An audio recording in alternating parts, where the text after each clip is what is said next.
નમસ્તે વિદ્યાર્થી મિત્રો, હું છું ધર્મેશ અને આજે આપણે જોવાના છે ધોરણ 10ની અંદર વિષય સામાજિક વિજ્ઞાન પ્રથમ પરીક્ષા 2021 અને 22। તમારી જે આ પરીક્ષા લેવાઈ ગઈ છે એનું સંપૂર્ણ પેપર સોલ્યુશન તમને અહીંયા આપવામાં આવેલું છે।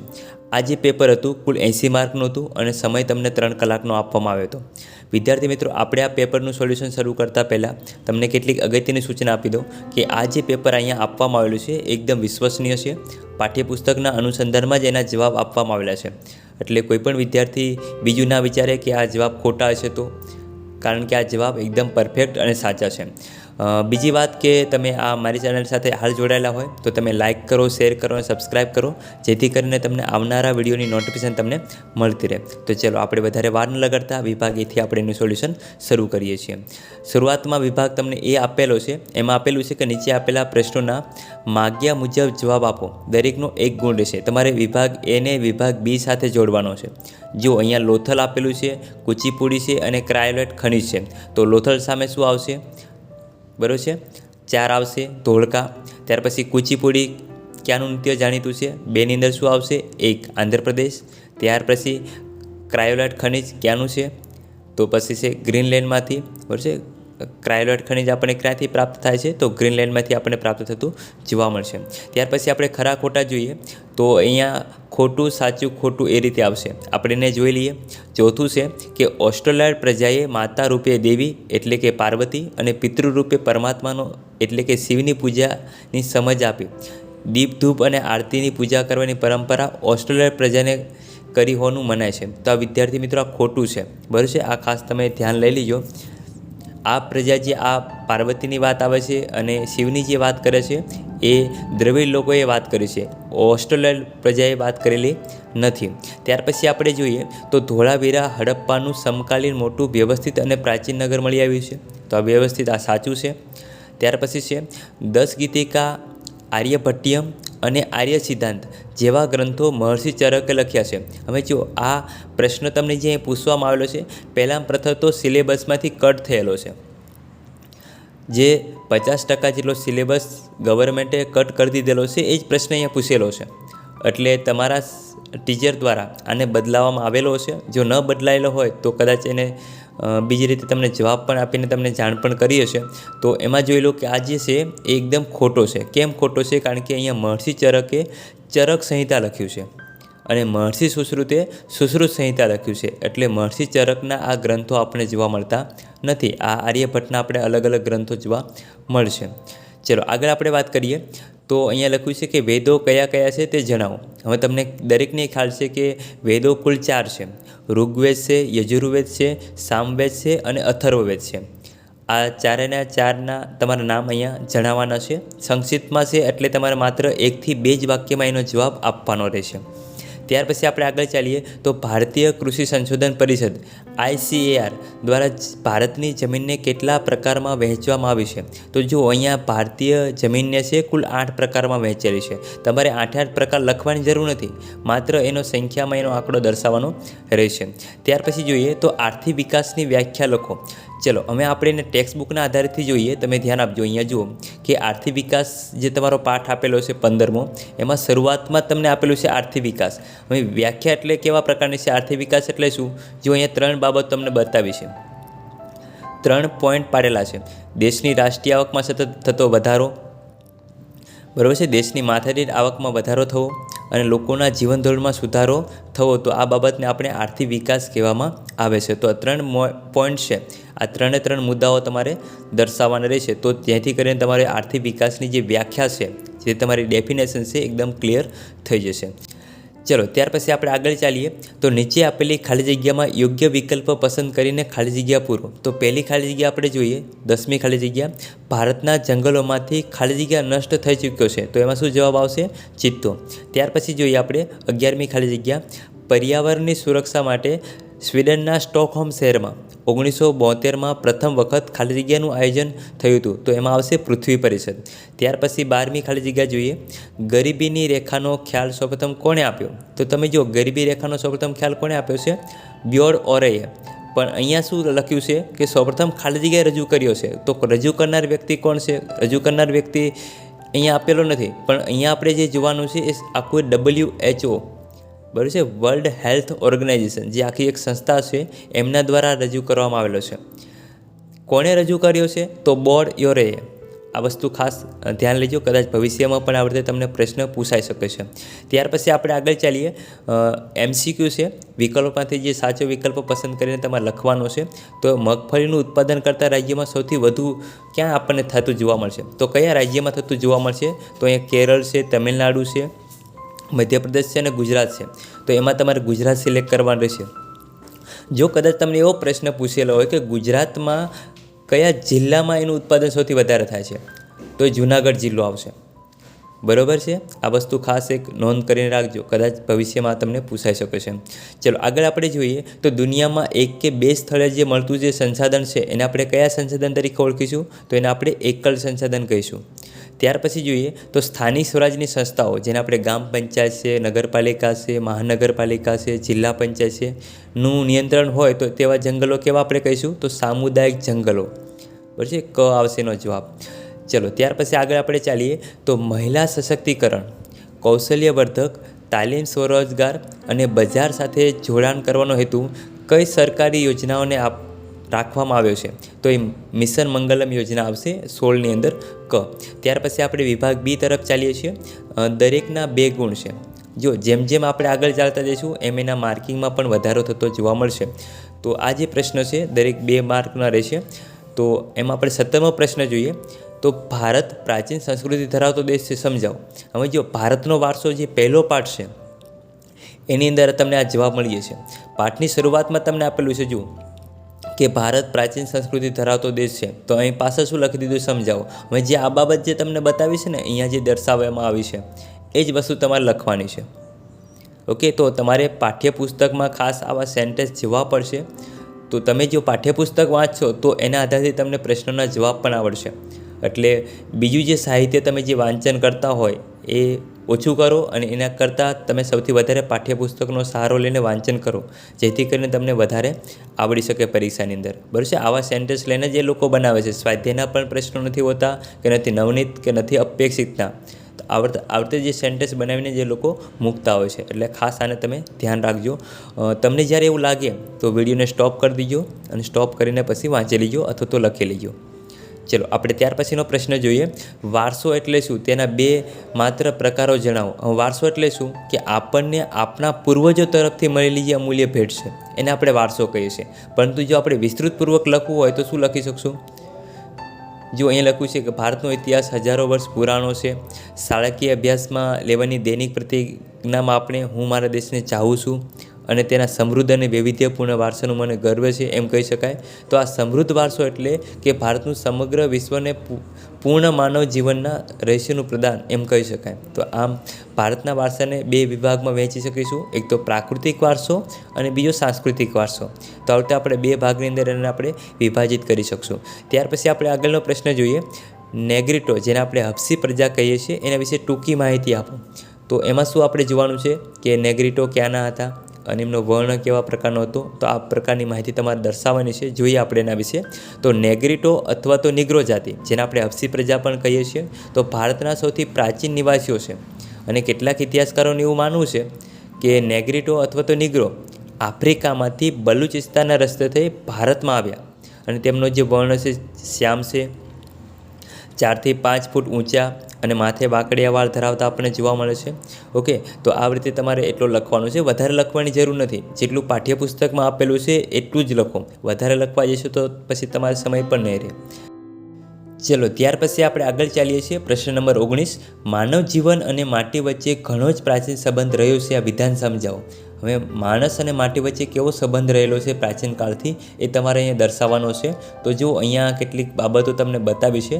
આ દરેક પરીક્ષા માટે મોસ્ટ ટાઈમથી પ્રશ્ન છે. આગળ પણ ભવિષ્યમાં તમે યાદ રાખજો, તમારે જ્યારે પણ બોર્ડની એક્ઝામ આવે ત્યારે આ પણ પ્રશ્ન આવી શકે એમ છે, કારણ કે ઘણી બધી એક્ઝામની અંદર આ પ્રશ્ન પૂછાઈ ચૂક્યો છે. તો તમે જો એમાં લખ્યું છે કે એ સમયે રમકડા છે, ઘડો છે, કોડિયું છે, કુલડી છે, માટલી છે, ચૂલો, ઈંટો વગેરે સાધનો માટીમાંથી તૈયાર કરવામાં આવતા હતા. તો માટીમાંથી જે અલગ અલગ વસ્તુઓ બનાવવામાં આવે છે અને આપણે એનો જે ઉપયોગ કરીએ છીએ, આપણે રોજિંદા જીવનમાં જે ઉપયોગ કરીએ છીએ અને કઈ કઈ વસ્તુ ભરવા માટે ઉપયોગ કરીએ છીએ એ પણ અહીંયા તમને બતાવી છે બધી વસ્તુ. તો એ પણ તમારે લખવાનું છે. અને ખાસ કરીને આ લખજો કે જે કાચી માટી છે અને જ્યારે એને પકવવામાં આવે છે ત્યારે આપણે ટેરાકોટા તરીકે પણ ઓળખીએ છીએ. પછી પાકી માટી તરીકે પણ આપણે એને ઓળખતા હોય છે. અને આપણે ગુજરાતમાંથી અને ભારતમાંથી એના અવશેષો ક્યાંથી પ્રાપ્ત થયા છે તો એ પણ તમારે ખાસ અહીંયા નોંધ કરીને દર્શાવવાની. જેમ કે ગુજરાતના જે મહેસાણા જિલ્લાના લાંગણેજમાંથી. અને ત્યાર પછી તમે જુઓ કે આપણે ભારતની વાત કરીએ તો તેલંગાણાના નાગાર્જુનકોંડા, આ બંને વિસ્તારમાંથી આપણને માટીના જે અવશેષો છે એ પ્રાપ્ત થતા જોવા મળશે. એ ઉપરાંત તમે જુઓ કે કુંભારનો ચાકડો છે એ પ્રાચીન ભારતનું પ્રથમ યંત્ર પણ આપણે ગણી શકાય છે. અને નવરાત્રિના સમયે આપણે દરેકને ખ્યાલ છે કે જે ગરબો પણ એ માટીમાંથી બનાવવામાં આવતો હોય છે. તો આ રીતે તમારે સંપૂર્ણ જવાબ એનો લખવાનો રહેશે. તમને જ્યારે એવું લાગે કે મારા પ્રશ્નો લખવો છે અથવા તો વાંચવો છે ત્યારે વિડીયોને સ્ટોપ કરી દીજો અને તમે વાંચી લેજો અથવા તો લખી લેજો. ચલો આપણે ફટાફટ આગળ ચાલીએ છીએ કેમ કે હજી ઘણા બધા પ્રશ્નો પણ છે આગળ. 20મો પ્રશ્ન જોઈએ. લોથલ તે સમયે ભારતનું સમૃદ્ધ બંદર હતું એમ સાથી કહી શકાય. તો જે લોથલ છે આપણે જે પ્રાચીન નગર કહી શકીએ અને એક બંદર પણ હતું કે જ્યાંનો વ્યાપાર છે એ બીજા દેશમાં પણ થતો હતો. તો એના વિશે માહિતી આપેલી છે. તો તમે જો અહીંયા લખ્યું છે કે લોથલ પહેલાં તો ક્યાં આવેલું છે એ તમારે પહેલાં દર્શાવવાનું. તો જો અહીંયા લખ્યું છે કે અમદાવાદ જિલ્લાના ધોળકા તાલુકામાં ભોગાવો અને સાબરમતી નદી વચ્ચે આ લોથલ બંદર આવેલું છે. અને લોથલ જે છે એ ખંભાતથી 18 કિલોમીટર અને અમદાવાદથી 80 કિલોમીટરના અંતર પર આપણે આ જોવા મળશે. લોથલના મકાનો ઉપરાઉપરી 3 માળના આપણને જોવા મળશે. એને 3 સ્તર લખ્યું છે એટલે 3 માળના આપણે કહી શકશું. તો આ પરથી અનુમાન થાય છે કે લોથલનો મકાનો એક જ પાયા પર જુદી જુદી સ્વરૂપે બંધાયા છે. પછી અલગ અલગ સમયે આ બંધાયા હશે એવું અનુમાન લગાવવામાં આવે છે. તો લોથલના પૂર્વ છેડે નીચાણવાળા ભાગમાંથી ભરતીના સમયે વાહન લાંગરવા માટે એક ધક્કો, બરાબર છે, ધક્કાને આપણે ડોકયાર્ડ પણ કહીએ છીએ. જો ગોદી અથવા ડોકયાર્ડ અલગ અલગ નામથી પણ આપણે એને ઓળખીએ છીએ. તો અહીંયા જે પણ માહિતી આપેલી છે એ તમારે આવી રીતે લખવાની રહેશે. આની PDF હું તમને આપવાનો છું. ડિસ્ક્રિપ્શનમાંથી તમને અમને PDF મળી રહેશે. પણ આ બધી વસ્તુને તમે પહેલાં સમજી લો. સમજશો તો સારી રીતે આગળના ભવિષ્યમાં તમે સારી રીતે લખી પણ શકશો. ચલો ત્યાર પછી આપણે આગળ જોઈએ. 21મો પ્રશ્ન. જમીન ધોવાણ અટકાવવાના ઉપાયો લખો. હવે જમીન ધોવાણ આપણે અટકાવવું હોય જે ભવિષ્યમાં ન થાય અથવા તો જે વરસાદના કારણે જે જમીન ધોવાઈ જાય છે એને અટકાવવા માટે આપણે શું કરી શકીએ. તો જમીન પર થતી જે ચરાણ પ્રવૃત્તિઓ આપણે નિયમન કરીશું. ત્યાર પછી ઢોળાવાળી જમીનમાં સમોચ્ચ રેખીય પગથિયાની તરહથી વાવેતર કરવું જોઈએ. જ્યાં પાણીના વહોળા પડ્યા હોય ત્યાં આડબંધો બાંધવા જોઈએ. પાણીનો વેગ ધીમો પાડવા ઢોળાવાળા ખેતરમાં ઊંડી ખેડ કરવી જોઈએ. ખેતરોમાં પડ ધોવાણ થતું અટકાવવા ખેતરોની ફરતે પાળા બાંધવા જોઈએ. વૃક્ષારોપણ કરવું જોઈએ. બરાબર છે. તો આ બધી બાબતો તમને અહીંયા બતાવી છે. કુલ 5 તમને પોઈન્ટ આપેલા છે. તો જમીન ધોવાણ માટેના તમારે કુલ 5 પોઈન્ટ લખવાના રહેશે. ત્યાર પછી આપણે આગળ જોઈએ તો અથવામાં તમને પ્રશ્ન આપેલો છે ભૂમિ સંરક્ષણના ઉપાયો લખો. તો આપણે ભૂમિ સંરક્ષણ કરવું હોય તો એના કયા કયા ઉપાયો આપણે યોજવા જોઈએ. તો અહીંયા જુઓ કે અહીંયા તમને 5 પોઈન્ટ આપેલા છે જમીન ધોવાણ અટકાવવા માટે. પણ આમાં ભૂમિ સંરક્ષણના પાઠ્યપુસ્તકમાં કુલ 3 જ પોઈન્ટ આપેલા છે. એટલે બંનેમાંથી તમને જે યોગ્ય લાગે છે એ 3 અથવા તો 5 તમને જે સહેલું લાગે એ તમારે લખવાનું રહેશે. ચલો ત્યાર પછી આપણે આગળ ચાલીએ. 22મો પ્રશ્ન. વન્યજીવોના વિનાશના કારણો કયા કયા છે તે જણાવો. હવે જો વન્યજીવોના વિનાશના કારણો તમારા પાઠ્યપુસ્તકમાં આવું કંઈક ચિત્ર છે અને દરેકના પોઈન્ટ પાડીને તમને બતાવ્યા છે. જો અહીંયા તમે જોઈ શકો છો દરેક મુદ્દાઓ આ રીતે પાઠ્યપુસ્તકમાં જોઈ લીજો. વન અને વન્યજીવન સંસાધન પાઠ નંબર જે 9 છે એની અંદર તમને આ પ્રશ્ન મળી રહેશે. ઓકે, તમારે જો એમાં પણ શોધીને લખવું હોય તો તમે એમાંથી શોધીને લખજો. મેં એ જ વસ્તુ ક્રોપ કરીને અહીંયા મૂકેલી છે. તો એના અલગ અલગ તમને કારણો જોવા મળશે. જોઈ લો અહીંયા. ઘણી વખત તો એના વાળ છે, ખાલ છે, હાડકાં છે, શિંગડા છે, નખ મેળવવા માટે પણ એનો શિકાર કરવામાં આવતો હતો. ઘણા બધા લોકો છે એની બહાદુરી બતાવવા માટે પણ આ વન્યજીવોનો વિનાશ એ લોકો કરતા હતા. તો અલગ અલગ એના કારણો બતાવેલા છે. દરેક બાબતો એ તમને બતાવી છે. અહીંયા હું થોડીક વાર રોકી રાખું છું તમે જેથી કરીને વાંચી શકો.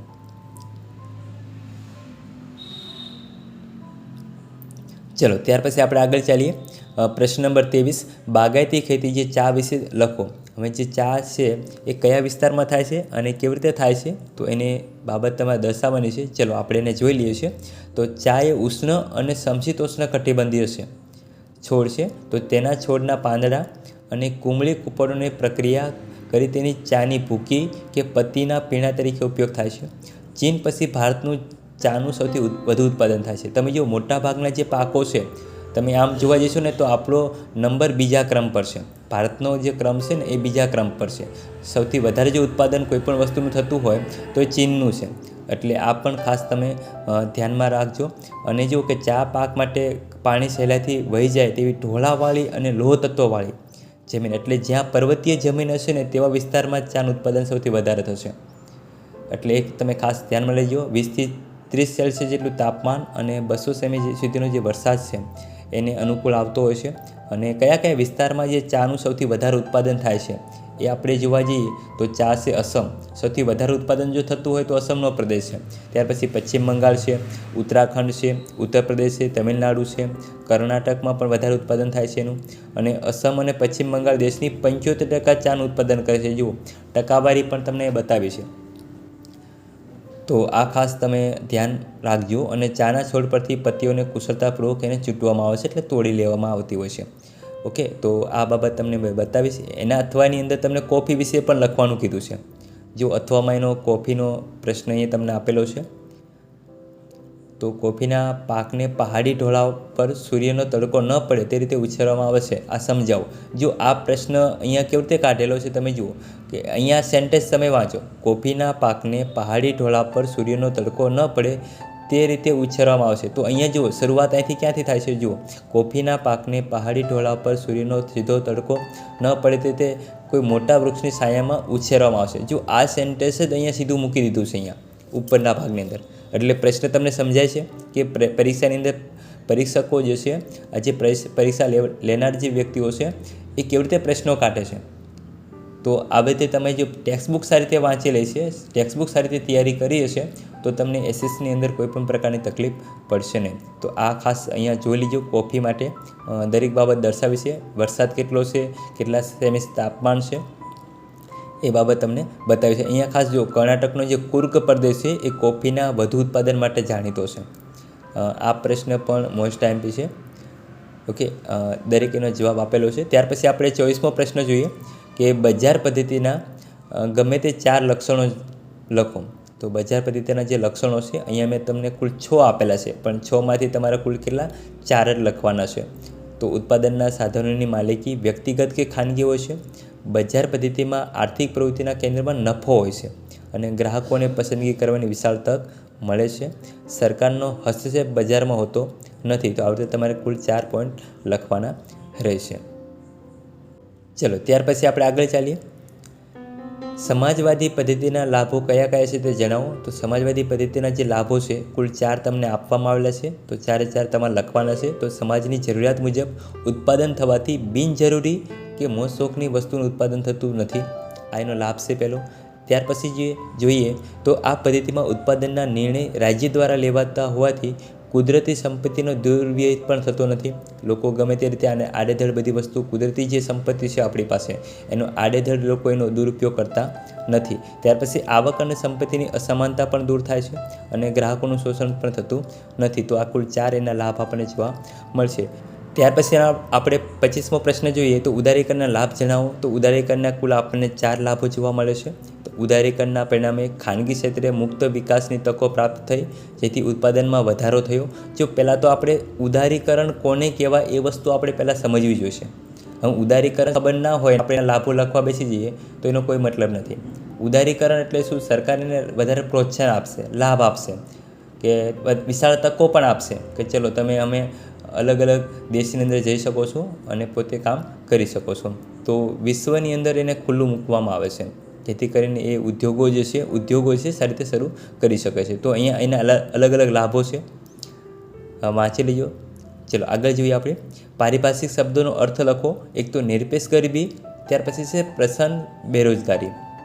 હવે નિરપેક્ષ બેરોજગારી એટલે શું? નિરપેક્ષ ગરીબી એટલે શું કે અનાજ, કઠોળ, દૂધ, શાકભાજી, કપડાં, રહેઠાણ જેવી તદ્દન પ્રાથમિક જરૂરિયાતો જો અમે આના વગર આપણે ન ચાલી શકે. અનાજ છે, કઠોળ છે, દૂધ છે, આના વગર આપણે ચાલી ન શકીએ. એટલા માટે આપણે પ્રાથમિક જરૂરિયાતો લખી છે. તો લઘુત્તમ બજાર ભાવે પણ પ્રાપ્ત કરી શકવાની ન્યૂનતમ આવક ન ધરાવતા હોય તેમની ગરીબીને નિરપેક્ષ ગરીબી કહેવામાં આવે છે. ઓકે, તો આ રીતે એનો જવાબ તમારે લખવાનો છે. ત્યાર પછી જુઓ કે પ્રચ્છન્ન બેરોજગારી. હવે પ્રચ્છન્ન બેરોજગારીને બીજા કયા નામે ઓળખવામાં આવે છે? તો છુપી બેરોજગારી. કદાચ તમને આ રીતે પણ પૂછી શકે છે કે છુપી બેરોજગારીને બીજા કયા નામથી ઓળખવામાં આવે? તો પ્રચ્છન્ન બેરોજગારી. ઓકે, કદાચ કોઈ તૈયાર કરીને ગયું હોય કે છુપી બેરોજગારી અને એનો બીજો જે પ્રશ્ન છે એ પૂછાયો કે પ્રચ્છન્ન બેરોજગારી. તો આ રીતે તમારે એનો જવાબ લખવો પડશે કે વ્યક્તિ દેખીતી રીતે કામમાં રોકાયેલી હોય પણ વાસ્તવિક ઉત્પાદનમાં તેનો ફાળો શૂન્ય હોય, અર્થાત તેને ઉત્પાદન કાર્યમાંથી દૂર કરવામાં આવે તો પણ કુલ ઉત્પાદનમાં કંઈ ઘટાડો થતો ન હોવાથી તે સ્થિતિને શું કહેવામાં આવશે? પ્રચ્છન્ન કે છુપી બેરોજગારી. ચલો ત્યાર પછી આપણે આગળ ચાલીએ. ત્યાર પછી આપણે વિભાગ સી જોઈએ છે. નીચે આપેલા પ્રશ્નોના મુદ્દાસર જવાબ લખો. અમે દરેકના 3 ગુણ રહેશે.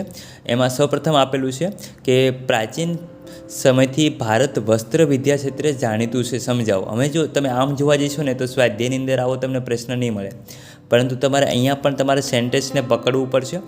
જો અહીંયા હાથ વણાટની અંદર તમને બતાવ્યું છે કે પ્રાચીન સમયથી ભારત વસ્ત્ર વિદ્યા ક્ષેત્રે જાણીતું છે. જો અહીંયા આ સેન્ટેન્સ તમને મૂકેલું છે અને પાછળ સમજાવો લખી દીધું છે. એટલે જો તમે આ વાંચેલું હશે, ટેક્સ્ટ બુક વાંચી લેશે તો એના આધારે તમે પ્રશ્નનો જવાબ લખી શકશો. જો એમાં લખ્યું છે હાથ વણાટ એટલે શું? તો ભારતના કુશળ કારીગરો દ્વારા તૈયાર થતી ઢાકાની મલમલનો તાકો. એટલે તમારે ઢાકાના જે મલમલનો જે કાપડ છે એના વિશે લખવાનું છે.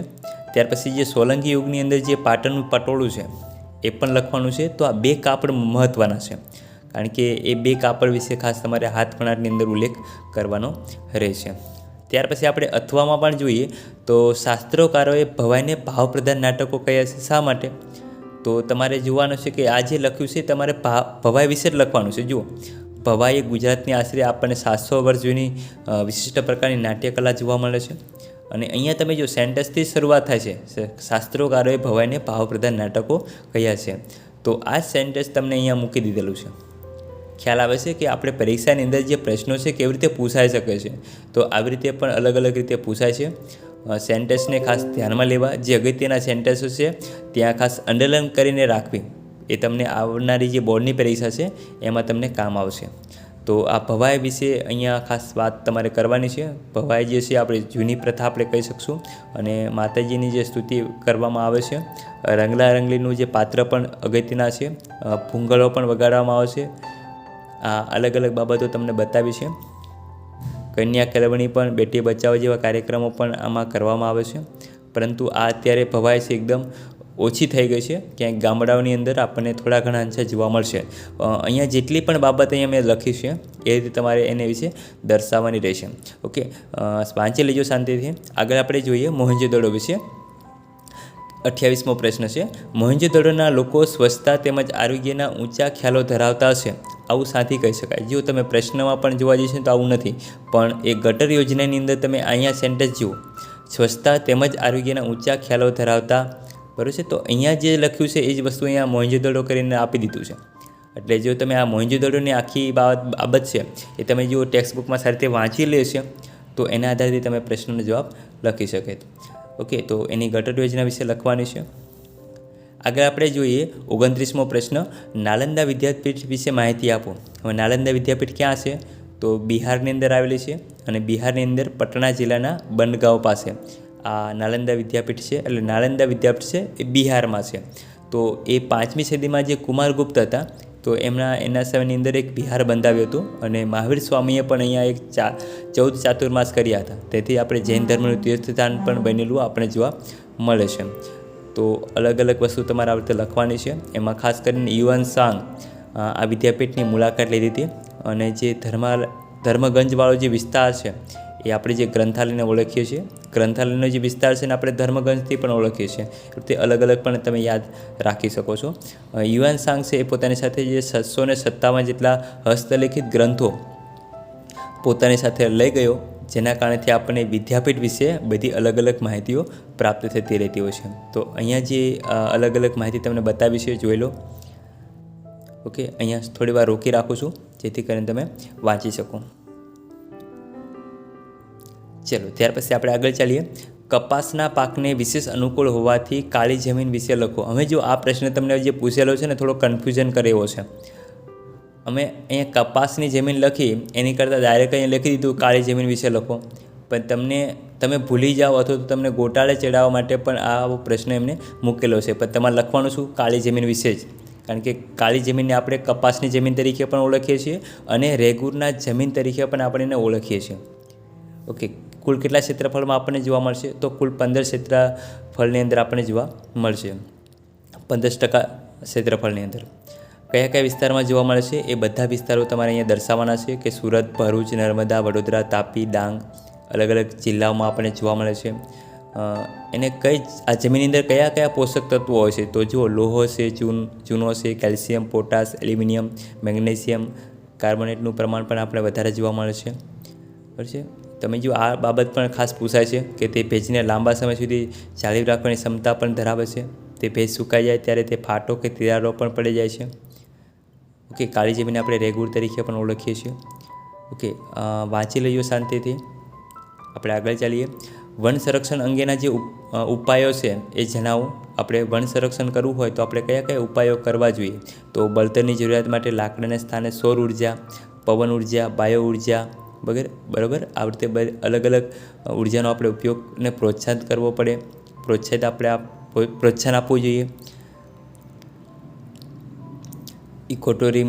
ઇકોટુરિઝમને વિકસાવવા માટે જે જંગલની સ્થિતિ ન જોખમાય તે પણ ખાસ એનું નિયમન પણ કરવું જોઈએ. તો અલગ અલગ અગત્યના પોઈન્ટ તમને આપેલા છે. પાઠ્યપુસ્તકમાં પણ સમાવેશ કરવાની વાત કરી છે. દાવાનળથી જે જંગલો નાશ થાય એની પણ વાત કરી છે. ઓકે, ત્યાર પછી આપણે આગળ ચાલીએ. અભયારણ્ય અને રાષ્ટ્રીય ઉદ્યાન વિશે 3 મુદ્દાની છણાવટ કરો. હવે અભયારણ્ય કોને કહેવાય અને રાષ્ટ્રીય ઉદ્યાન કોને કહેવાય એ તમારે લખવું હોય તો લખી શકો છો. એની ડેફિનેશન શરૂઆતની અંદર મેં અહીંયા દર્શાવી દીધી છે. જુઓ કે જેમનામાંથી વિનાશનું જોખમ હોય એવા વન્યજીવોના સંરક્ષણ અને સંવર્ધન માટે સંરક્ષિત કરેલા વિસ્તારોને આપણે અભયારણ્યો કહીએ છીએ. તો એના 3-4 પોઈન્ટ તમારે લખવાના છે. તો જો દરેક પોઈન્ટ અહીંયા બતાવે છે કે પેરિયાર છે, ચંદ્રપ્રભા છે, સેતુરનાગમ છે, આવા અલગ અલગ અભયારણ્યો આપણને જોવા મળે છે. રાષ્ટ્રીય ઉદ્યાનો કોને કહેવાય કે એમાં થોડીક ઓછી છૂટછાટ હોય છે. આપણને વધારે છૂટછાટ આપવામાં આવતી નથી, પણ આમાં આપણે અભયારણ્યની અંદર સૌથી વધારે છૂટછાટ હોય છે, પણ રાષ્ટ્રીય ઉદ્યાન એટલી અંદર છૂટછાટ આપવામાં આવતી હોતી નથી. અહીંયા કોઈપણ સહેલાણીઓને હરવા ફરવા પર સંપૂર્ણ આપણે પ્રતિબંધ જોવા મળે છે. બરાબર છે. એના ઉપર આપણને નિયંત્રણ જોવા મળતું હોય છે. પશુઓને ચરાવવા પણ સંપૂર્ણ પ્રતિબંધ હોય છે. ચલો ત્યાર પછીનો આપણે આગળ પ્રશ્ન જોઈએ. ખરીફ પાક અને રવિ પાકનો તફાવત લખો. હવે તમારે એક બાજુ ખરીફ પાક અને રવિ પાક વિશે લખવાનું છે. ખરીફ પાક એટલે શું? કે ચોમાસામાં લેવામાં આવતા પાકને આપણે ખરીફ પાક કહીએ છીએ. રવિ પાક એટલે શું? કે જે શિયાળામાં લેવામાં આવતા પાકને આપણે રવિ પાક કહીએ છીએ. હવે આ ખરીફ પાક અને રવિ પાક ક્યારે ક્યારે લેવામાં આવે છે એનો તમારે સમય પણ અહીંયા દર્શાવવાનો રહેશે બંનેમાં, અને કયા કયા પાક લેવામાં આવશે એ પાકના નામ પણ તમારે અહીંયા લખવાના રહેશે. ઓકે, ત્યાર પછી આપણે જોઈએ ઉત્પાદનના સાધનો કયા કયા છે તે વિશે જણાવો. ઉત્પાદનના સાધનો આપણે જોવા જઈએ ને તો જમીન, મૂડી, શ્રમ અને નિયોજન છે. નિયોજન એટલે એક પ્રકારનું આયોજન, મેનેજમેન્ટ. તો આ 4 મુદ્દાઓ છે તમારે અહીંયા લખી દેવાના રહેશે. તમે જો એના વિશે મેં અહીંયા લખીને બતાવ્યું છે. તમારા પાઠ્યપુસ્તકમાં જે વસ્તુ છે એ જ વસ્તુ મેં લઈને મૂકેલી છે. તો અહીંયા હું થોડી વાર રોકી રાખીશ જેથી કરીને તમે જોઈ શકો. હું તમને એવું જ્યારે પણ કહું ને કે અહીંયા થોડી વાર રોકી રાખીશ, સ્ટોપ કરી રાખીશ, ત્યારે તમારે એને સ્ટોપ કરીને વાંચી લેવું જેથી કરીને તમને એ વસ્તુ યાદ રહી શકે. ચલો ત્યાર પછી આપણે આગળ ચાલીએ. અહીંયા હું રોકી રાખું છું. મૂડી, શ્રમ અને નિયોજન.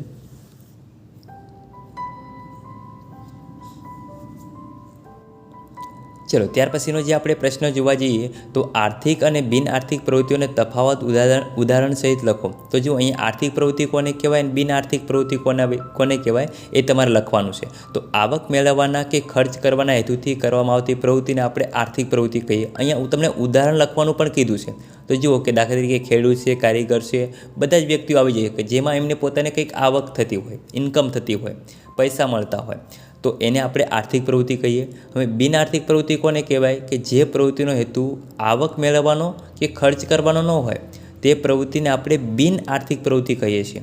હવે દાખલા તરીકે જોઈએ તો માતા પોતાના બાળકનો ઉછેર કરે છે અમે જો એ પોતે ઉછેર તો કરે છે, એ કામ તો કરી રહી છે, પણ એમાંથી એમને ચોક્કસ કંઈ હેતુ નથી હોતો કે મને આમાંથી પૈસા મળશે કે ભવિષ્યમાં મને કોઈ પૈસા મળશે. એનો આવો કોઈ હેતુ હોતો નથી. તો એને શું કહેવાય આપણે? બિન આર્થિક પ્રવૃત્તિ. તો તમારે આવા નામ એમાં ઉદાહરણ સાથે લખી દેવાના રહેશે. ત્યાર પછી આપણે જોઈએ 34મો પ્રશ્ન, વિશ્વ વ્યાપાર સંગઠનના ધ્યેયો કયા કયા છે તે જણાવો. વિશ્વ વ્યાપાર જે સંગઠન છે એના ધ્યેયો તમને નીચે બતાવે છે. પહેલાં તો મેં લખ્યું છે કે 1 જાન્યુઆરી 1995થી આંતરરાષ્ટ્રીય વ્યાપાર માટેની સત્તા જે છે વિશ્વ વ્યાપાર સંગઠન WTOને શરૂ કરવામાં આવી હતી, વર્લ્ડ ટ્રેડ ઓર્ગેનાઇઝેશન દ્વારા, બરાબર છે. તો એના ધ્યેયો તમને નીચે બતાવે છે, કુલ 4 આપેલા છે. ઓકે, તો આ રીતે કુલ 4 આ રીતે ધ્યેયો લખી દેવાના રહેશે. ચલો ત્યાર પછી આપણે વિભાગ ડી જોઈએ છે કે પ્રાચીન ભારતીય સાહિત્ય વિશે ટૂંકનું લખો. અમે અહીંયા ઘણા બધા વિદ્યાર્થીઓ મૂંઝાયા છે કે આવું તો કયું સાહિત્ય છે પ્રાચીન સાહિત્ય, પણ એની અંદર તમારે કઈ વસ્તુ દર્શાવવાની છે, જેમ કે ઋગ્વેદ વિશે, 4 વેદ વિશે થોડી ટૂંકમાં માહિતી દર્શાવી દેવાની. ત્યાર પછી જે આપણે રામાયણ છે, મહાભારત છે, બરાબર છે. જો અહીંયા અલગ અલગ માહિતી તમને દેખાતી હશે. એક વખત તમે જે લખ્યું છે એ ટેલી કરી લો એટલે તમને ખ્યાલ આવી જાય કે આપણે કઈ કઈ વસ્તુ લખી છે અને કઈ કઈ વસ્તુ છૂટી ગઈ છે. બૌદ્ધ ગ્રંથો વિશે પણ છે, શંકરાચાર્યનું ભાષ્ય પણ આપણને અહીંયા જોવા મળશે. ઓકે, ત્યાર પછીનો અહીંયા જો 36મો પ્રશ્ન આપેલો છે. આપણે સિલેબસ પ્રમાણે જોવા જઈએ ત્યારે આ 36માં બંને પ્રશ્નો જે છે એ તમારે જે વિજ્ઞાન અને ટેકનોલોજીનો જે પાર્ટ્સ આપેલો છે, બરાબર છે, એના છે પ્રશ્નો. જો કે એ આપણે જોવા જઈએ તો એ પ્રશ્ન નીકળી જવા જોઈએ, પણ તેમ છતાં પણ આપણે જે બોર્ડ દ્વારા એને મૂકવામાં આવેલા છે.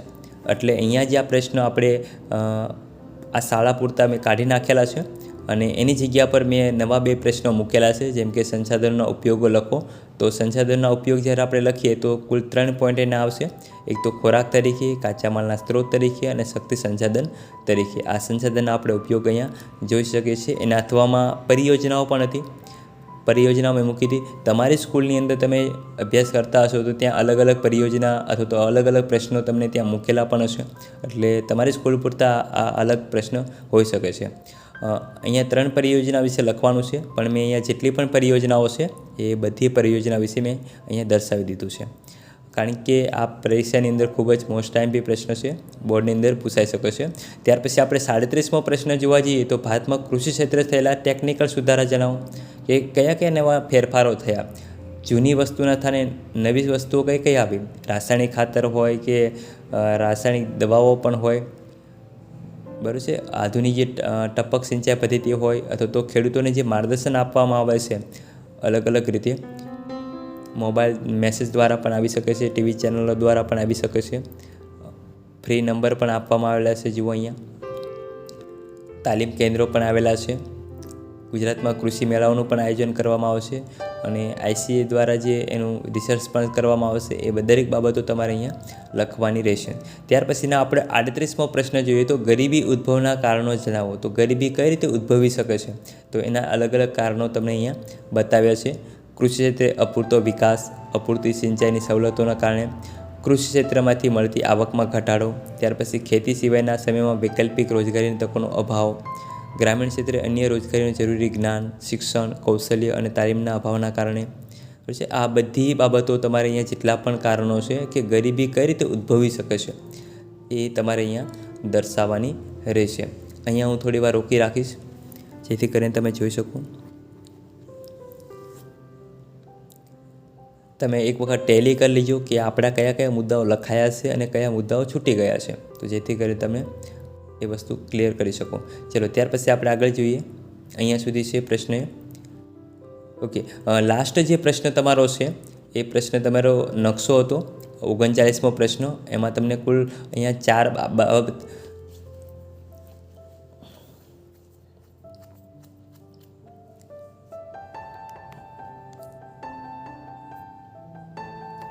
આપણે છેલ્લો જે પ્રશ્ન છે એને આપણે જોવા જઈએ તો ભારતના રેખાંકિત નકશામાં નીચેની વિગતો આપેલા નકશામાં યોગ્ય સંજ્ઞાઓ વડે યોગ્ય સ્થાને દર્શાવો. એટલે જે નકશો આપેલો છે એ નકશાની અંદર આ જે માહિતી તમને આપેલી છે કુલ 4 તમને પોઈન્ટ આપેલા છે.